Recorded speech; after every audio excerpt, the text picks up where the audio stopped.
अटल pension योजना।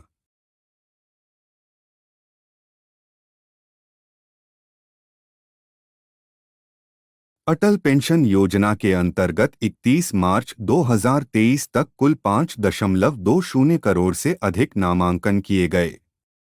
वित्त वर्ष 2022 से 23 में 1.19 करोड़ से अधिक नए अंशदाताओं का नामांकन हुआ है। पिछले वित्तीय वर्ष में 99 लाख अंशदाताओं ने इस योजना में नामांकन किया था।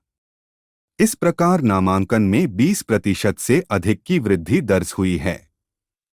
अब तक अटल पेंशन योजना में प्रबंधन के अंतर्गत कुल परिसंपत्ति AUM 27,200 करोड़ रुपए से अधिक है।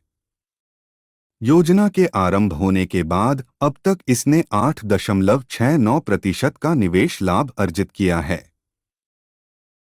सार्वजनिक क्षेत्र के बैंकों PSB की श्रेणी में 9 बैंकों ने वार्षिक लक्ष्य अर्जित किया है, जबकि bank of India, state bank of India और इंडियन बैंक की प्रति शाखा ने 100 अटल पेंशन योजना खाते खोले हैं। क्षेत्रीय ग्रामीण बैंकों RRB की श्रेणी के तहत 32 बैंकों ने वार्षिक लक्ष्य अर्जित किया है, जबकि झारखंड राज्य ग्रामीण बैंक, विदर्भ कोंकण ग्रामीण बैंक, त्रिपुरा ग्रामीण बैंक और बड़ौदा उत्तर प्रदेश ग्रामीण बैंक ने प्रत्येक शाखा में 160 से अधिक अटल पेंशन योजना खाते खोले हैं। Tamil Nadu mercantile bank, Dhanlaxmi bank और एयरटेल पेमेंट्स बैंक ने वित्त मंत्रालय द्वारा आवंटित वार्षिक लक्ष्य की उपलब्धि हासिल की है। इसके अतिरिक्त 12 राज्यों बिहार, झारखंड, असम, उत्तर प्रदेश, पश्चिम बंगाल, मध्य प्रदेश, त्रिपुरा, राजस्थान, आंध्र प्रदेश, छत्तीसगढ़, ओडिशा और उत्तराखंड ने भी अपनी संबंधित राज्य स्तरीय बैंकर समिति SLBC की सहायता और समर्थन से अपने वार्षिक लक्ष्य अर्जित किए हैं।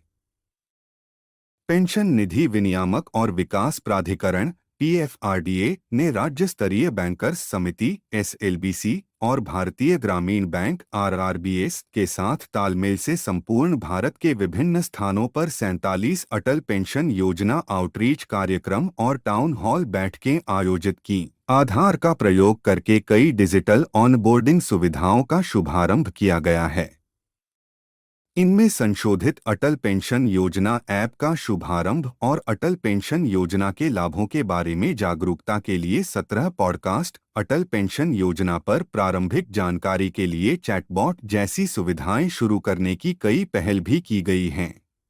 अटल पेंशन योजना के अंतर्गत अंशदाता को 60 वर्ष की आयु से उसके योगदान के आधार पर आजीवन न्यूनतम गारंटीशुदा पेंशन 1,000 रुपये से 5,000 प्रति माह तक मिलेगी। यह राशि अटल पेंशन योजना में शामिल होने की आयु के आधार पर भिन्न भिन्न होगी।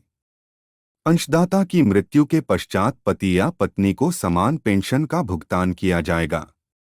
अंशदाता पति पत्नी दोनों की मृत्यु पर 60 वर्ष की आयु तक संचित पेंशन राशि नामांकित व्यक्ति को दी जाएगी। पेंशन निधि विनियामक और विकास प्राधिकरण PFRDA देश में अधिकाधिक संख्या में पेंशन प्रदान करने की दिशा में योगदान के लिए प्रतिबद्ध है और इसे हासिल करने के लिए लगातार सक्रिय रूप से कार्य कर रहा है।